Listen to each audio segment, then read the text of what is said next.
Happy Vishu എന്ന് പറയുന്നുണ്ട് Harikuttan. Hi അമ്മ, ഹാപ്പി വിഷു എന്ന് പറയുന്നുണ്ട് കേട്ടോ ടെനി. ഇവിടെ അമ്മയും മോനും കൂടെ ഗുസ്തിയാ ഫോണിന്. അമ്മേന്റെ ഫോണ് വിൻകുട്ടൻ തട്ടിപ്പറക്കിയ. അപ്പൊ അതുകൊണ്ട് അമ്മയും മോനും കൂടെ ഇവിടെ നല്ല അടിയാ.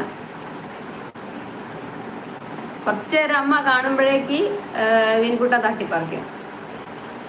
അപ്പൊ അമ്മ മുഖമൊക്കെ ദേഷ്യം പിടിച്ച് അങ്ങനെ ഇരിക്കുന്നുണ്ട്. വിഷ്ണു ശങ്കർ ചിരിക്കുന്നുണ്ട്.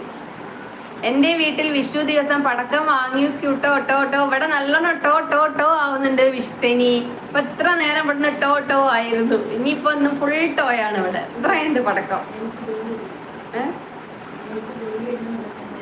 ആ ടെനിക്കിന്ന് ലീവാണോ ടെനി? വിഷു എങ്ങനെ ചിറ്റേ? വിഷു അങ്ങനെ പോകുന്നു മോനെ, സുഖമായിട്ട് അങ്ങനെ പോകുന്നുണ്ട്. അവിടെയോ നീ പടക്കൊക്കെ പൊട്ടിച്ചോ? ടെനിച്ചേട്ടാ ഹാപ്പി വിഷു ട്ടോ എന്ന് പറയുന്നുണ്ട്.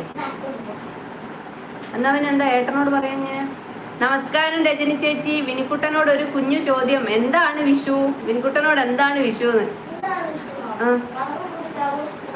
അതാ കണ്ടില്ലേ, ഉത്തരം കണ്ടില്ലേ? പടക്കം പൊട്ടിവെച്ച് ആഘോഷിക്കുന്നതാണ് അവന്റെ വിഷു. അവന് വേറെ ഒന്നും അറിഞ്ഞൂടാ. കണി കാണുക, പടക്കം പൊട്ടിക്കുക, അതാണ് വിൻകുട്ടന്റെ വിഷു. ലൈക്ക് എന്ന്